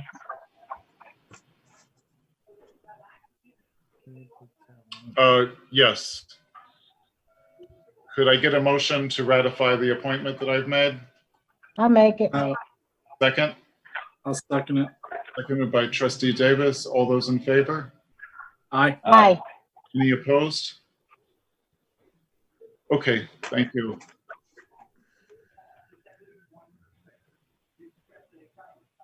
All right. So that was the resolution to approve temporary application for restaurant outdoor dining. And what's on my agenda that might not be right is the State Liquor Authority approved altering site plans. Well, the State Liquor Authority is again relaxing their rules and regulations and deferring to the local municipality. So You spoke to that before. So is Yeah. there's no So action? basically, our present resolution pretty much covers SLA's stance on that. They are going to pretty much defer to the local municipalities to enforce their local rules and regs, and hopefully, their licensees will also self-report their change in floor plan with the outdoor dining. Again, this is a temporary measure. It's not going to be going into the winter months. It will probably, it will only be extended as long as the governor's executive order keeps getting extended, because they are all tied together. Okay, so no action there. The next item on the agenda is, I'm going to ask that, can we move this item until after executive session? So this would be something that we would take action on after speaking in an executive session. Yes. Okay. Do I need to make a motion for that? Actually, that there is no action that needs to be taken. So I'll explain what happened in the executive session. It has to do with some litigation. Okay, next item on the agenda that I see, just correct me if I'm wrong, John, is list road signs. Correct. Okay. So Scott? So, the List Road sign on the east end of List Road, the sonotube has been put in place by the highway. The installation scheduled, and then when they're done that, they're going to move right on to the other location in the middle of the List Road. And those things will be up probably, I would say probably no longer, definitely before the next meeting. So we're ready to go. Okay. So then we're going to get into committee reports, and there should be a police report. I did not receive any statistics from the commissioner. Yeah, and I was told that they were going to be late, so we'll just have to postpone them until then.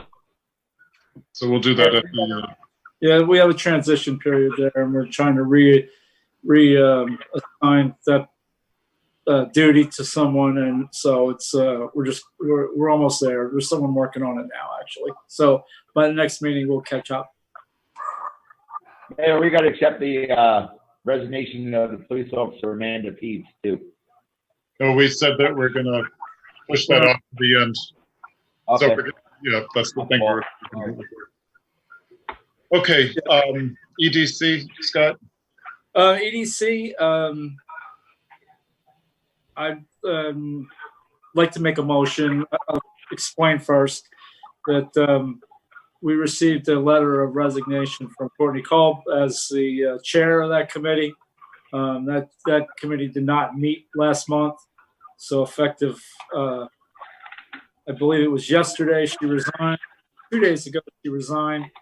So I'd like to make a motion that we accept her resignation. Okay. Second. Seconded by trustee Huber. All those in favor? Aye. Any I want to opposed? thank her for her service, and we'll go from there.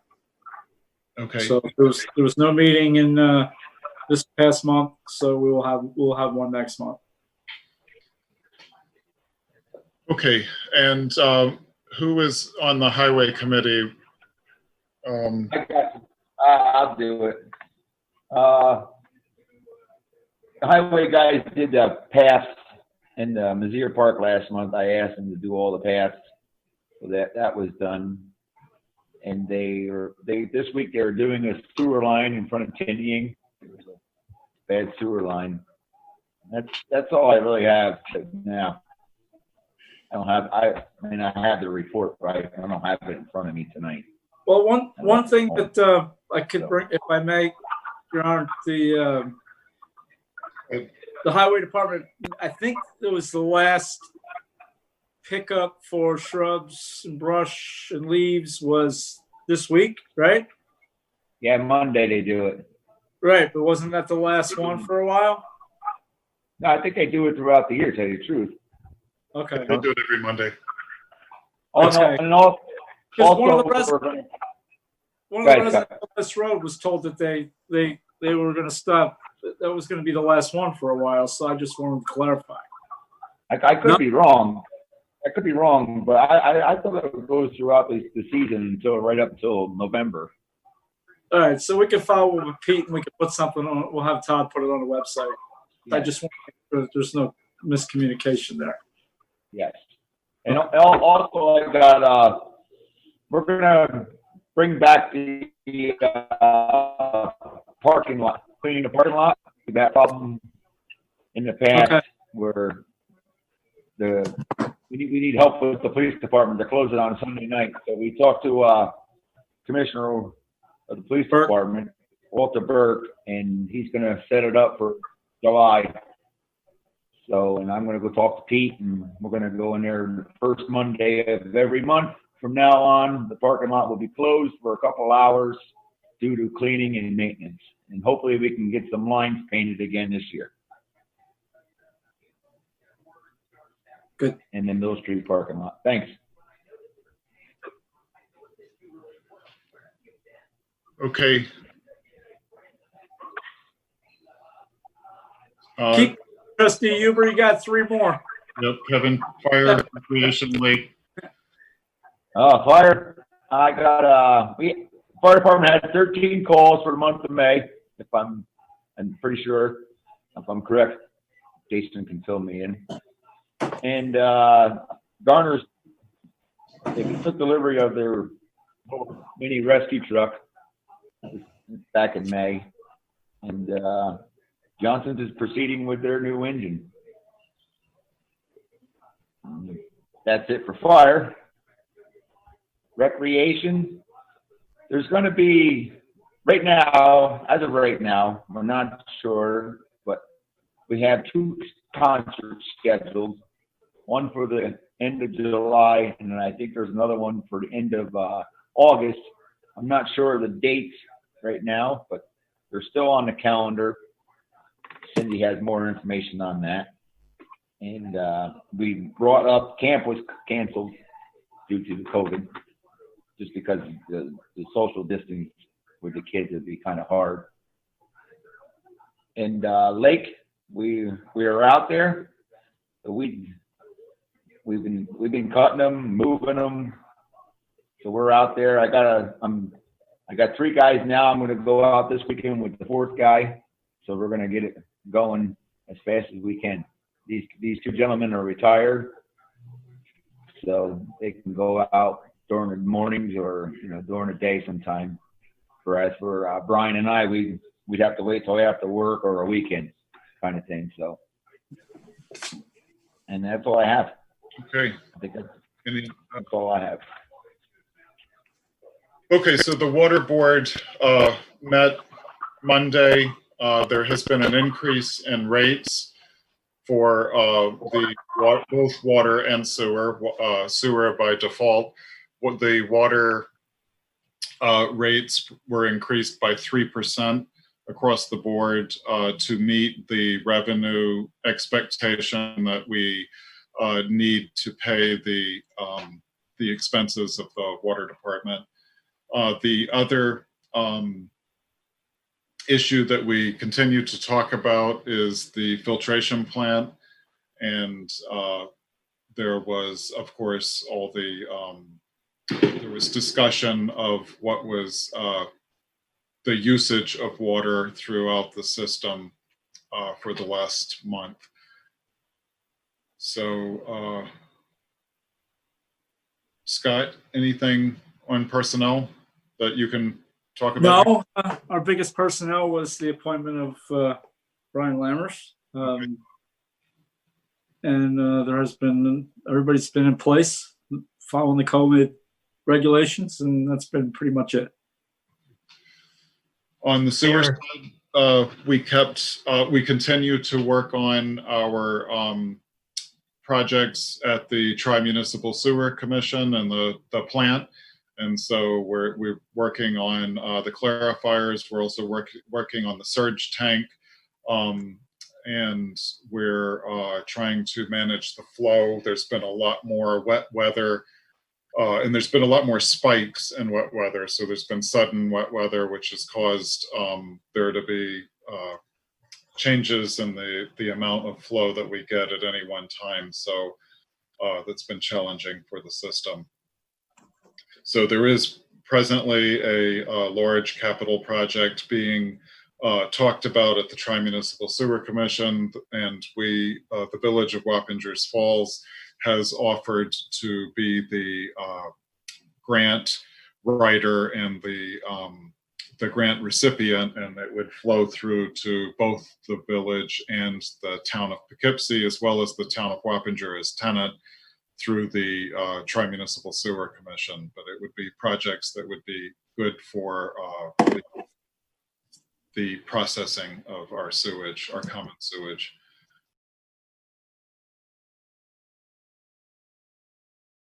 I wanted to add that safety.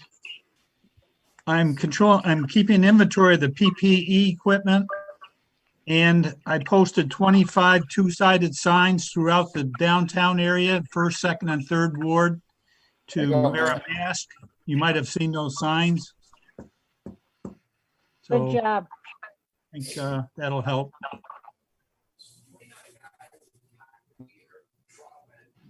We also rearranged the courtroom girls downstairs to make sure that they're all apart. Order dividers, and I'm working on the plexiglass areas that need to be done. Okay.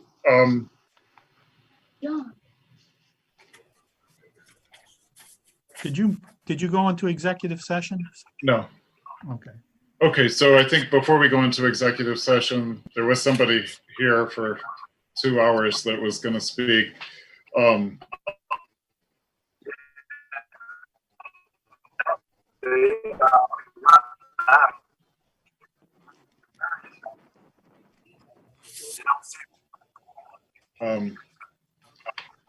Okay. Is there anything else from the board?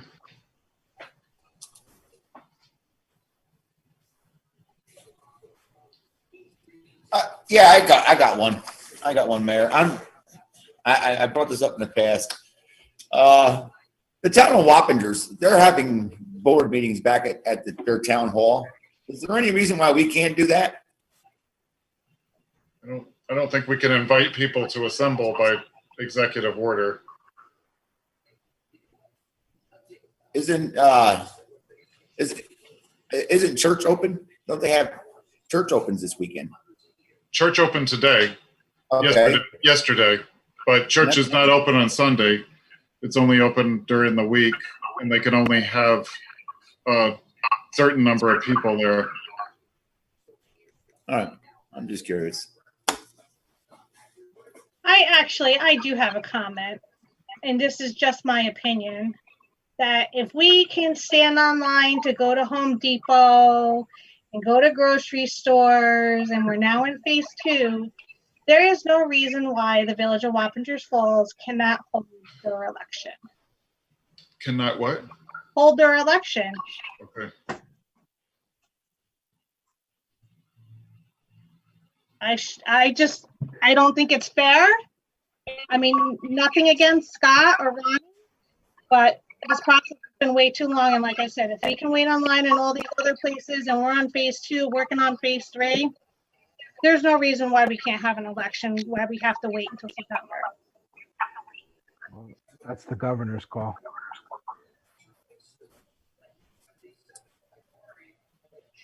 That's actually probably considered under phase 4 because of, you know, the possibility of so many people being congregated in one spot at a time.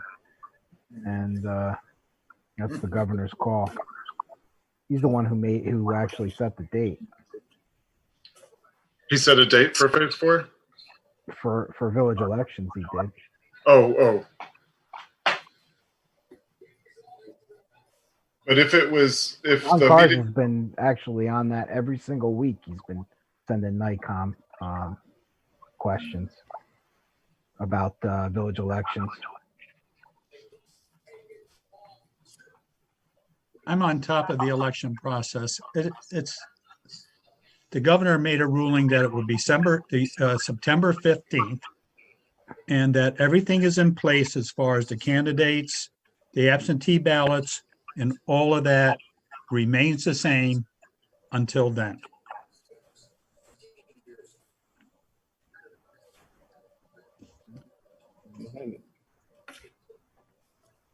okay, are there any other board comments before I open it up?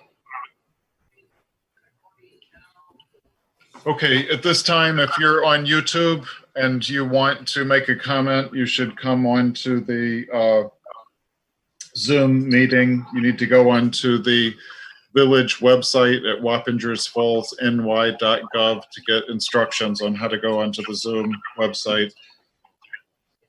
Are there any public comments?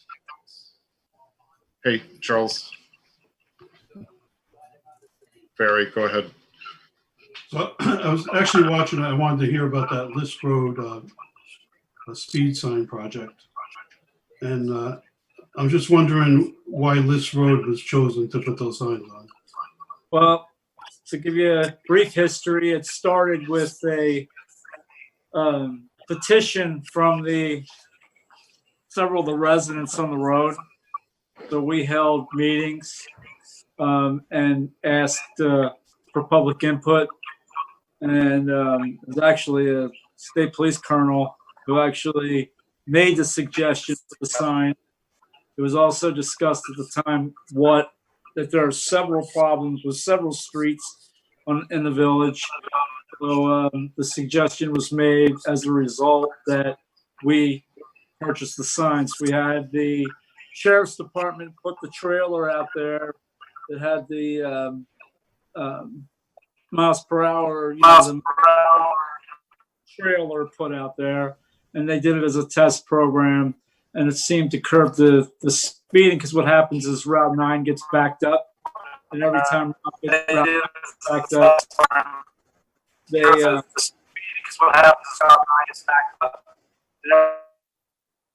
getting feedback. They haul tail up List Road and cut off to Mizzier to try to beat the light.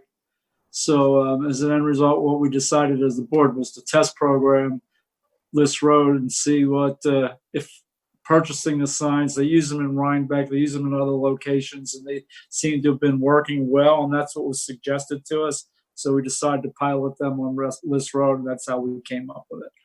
How much do those signs cost? I think total for the signs was $6,200. For 2 signs? So when you say a pilot program, could you envision paying $6,200 for any other village streets? Actually, before I ask that, let me ask, were there any speed and volume studies done to verify there was even a speeding problem there?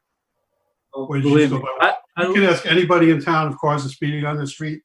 I'll guarantee you 80% of the residents in this village will tell you cars are speeding on their street. And I lived on List Road for 25 years, and every time the road gets backed up, Charlie, they go 90 miles an hour down my street. When I So first, you're realistically telling me people go 90 miles an hour on this road. Charlie, let me finish. When Well, you said they go 90 miles an hour. When it gets backed up, I'd still like to finish. When it gets backed up, they go 90 miles an hour down List Road. 25 years ago, okay, there was, and I think there's some pretty good authoritative people that live on my street that can back up the fact that they go well over the speed limit. On Okay, your one of street, them, yeah. one of them was a colonel in this New York State Police. I think he's qualified to make the assessment that the cars go way over the speed limit up the street. When I first moved on the street, there was maybe 4 kids on the street, 5 kids. Now there's about 35. So that's the most important thing, and that's what generated this. And the residents came to us. We held meetings, and that's what we decided to do about it. Okay, so okay, go ahead. Let me know when I can talk. And that's been discussed in multiple more. So the village is prepared to spend $6,000 to $7,000 on other streets to install these signs for other people who feel that their children are at risk. First off, children shouldn't be playing in the street. That's the first thing. But I can guarantee you that nobody's going anywhere near 90 miles an hour. We don't have sidewalks on List Road. We have an open street. I can guarantee you nobody's going 90 miles an hour on your street, okay? Well, it might. But okay. the thing is, the point I'm trying to get at here, Mayor, is that you're going to throw a lot of money away at doing this program like this. There are ways that you can get a traffic speed and volume study done, and then you set thresholds. So you go onto List Road and you put a box out there, and they don't have the tubes anymore. The village could buy one that they could use themselves for $3,000 to $4,000, and that will tell you how fast cars are going, which directions they're going in, and what your volume is. And then you put a threshold on when you're going to put these signs in place. To think you're going to take $6,000, every other street and sign is going to ask you for these signs. And the other part of this is this, Scott. These signs have data capture, Charlie. They have data capture in yeah, they have it in it now, but you've already installed the signs. I'm saying you do the data capture before you come to the conclusion that you need them. Well, I set a threshold on how far over the speed limit. That's where we disagree, Charlie, because every time the traffic. Here's the other part of it. So the other part of it is this. When you put those signs on a street location permanently, they become part of the landscape. They lose total effect from anybody looking at them. It's a proven fact. I did research on these signs. I've used them. I consider myself an authority on them just as anybody in the state police is. And I can tell you that these signs are not made realistically on a residential street to be there permanently because they become part of the landscape. Those people cutting through there are the same people cutting through every time. They'll just eventually are not going to see those signs anymore, Scott. So the way you run this program, you take those $6,000 signs and you divide them up against 4 different streets. Keep them on List Road for a month and then put them on Messier and then put them on South Messier, North Messier, Spring Street, put them on the east side, west side, wherever the heck you want to put them. Just agreed to these are not made to be $6,000 to be installed on one street where a trustee lives is a problem for me because nobody's going on. And everybody in this village will tell you the people that's feeding Come tell my neighbors. Come tell my neighbors that I'm putting it on the street because I'm a trustee. You're ridiculous, and that's. I'm not saying because you're a trustee. I'm saying I take total offense with that. It should have never been said. The homework's been done. The homework wasn't done, Scott. We get All right. Well, we're done talking. You're going by a petition. I know. Okay. So, Mayor, the thing is, you're looking to spend this $6,000 after this pilot program. And we'll spend another $6,200 on Scott, you have to keep interrupting me. Scott, you gotta let Charlie talk. You're lame duck, Scott. You're leaving anyway. So could you be quiet? Both of you, could you wait? Hold on 1 second. So, Mayor, the point I'm not going to accept rudeness. Scott's not going to let me talk. Okay? I'm not going to accept rudeness, and that's what he's being, very rude right now. Okay? The homework was put into it. The work was done. The commentary was made. The citizens spoke, and we reacted. And you know what? If there's another street, I think I'm a citizen too, Scott. If the other streets react and they have the same problem, then we're going to spend $6,200 there too. If it works. If it doesn't work, okay. That's very responsible. That's very fiscally responsible of you, Scott. Okay. Mayor, my point with this, Mayor, it's totally out of line for you to make comments that we put them on there because I'm a trustee on the street. Okay, let's just move on, please. Okay, so Charlie, so Mayor, you're actually, so we're actually, so why don't you wrap up your point on this one? Yeah, I will wrap it up. Can you let me talk? Okay. So the point is this. it's really simple. Is that if you're going to use these signs, you should come up with a system. The system should be a speed and volume survey of a road prior to putting $6,000 in signs on. Look at the number of crashes, how fast the cars are actually going, not what's perceived by the residents, and how much volume you have. And You know, if you really want to spend $6,000 on that street. And Let's how you're lose gonna a kid. spend that- Let's But lose a Scott, kid. Scott, I can't- let him talk. Let him talk. But Charlie, I'm just waiting. Do you have anything else? Because I've heard everything. I do, Matt. I do. Okay. I've been sitting here for 2 hours to talk about this too, because it's important to me not to see my tax dollars thrown away like this. So I just want to, I'm looking for the new thing after, because I've heard the points that you've made 3 times now from you. So is there anything else besides the traffic study? Yeah, and so the point is that that sign should be shared across different streets, not just on You this said road. that. You already said that too. Okay. 3 okay, times. okay. Let's What- lose what- a kid. See what's worth it. Okay. Scott, Scott. you know what? Your neighbor knows what he's talking about, but you don't. So stop trying to argue with me about this, Scott. Okay, you're okay, Charles. But I do want to hear. You know, if you want to talk anything about blood, Scott, it's okay. But if you want to talk traffic safety, I know a little more than you. Okay. Okay. So Let's lose a kid. Charlie, you have the floor. So Thank you, Mayor. Go from there. Good night. Okay. Okay. And I wish the other guy came back. All right. So, okay. At this time, I'd like to ask if we could go to have a motion to go into executive session to discuss personnel and bargaining unit agreement issues. I'll make it. We're going to executive session, so we need to go into that.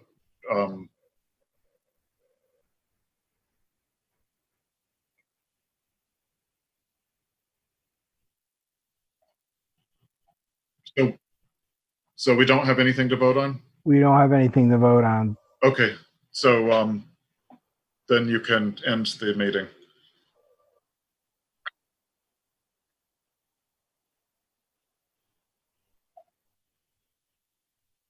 Okay. I didn't get a second on that executive session. Ronnie made the motion. Right. So could I get a second? I'll second it. Second to go into executive session by trustee Davis. All those in favor? Aye. Any Aye. opposed? Okay,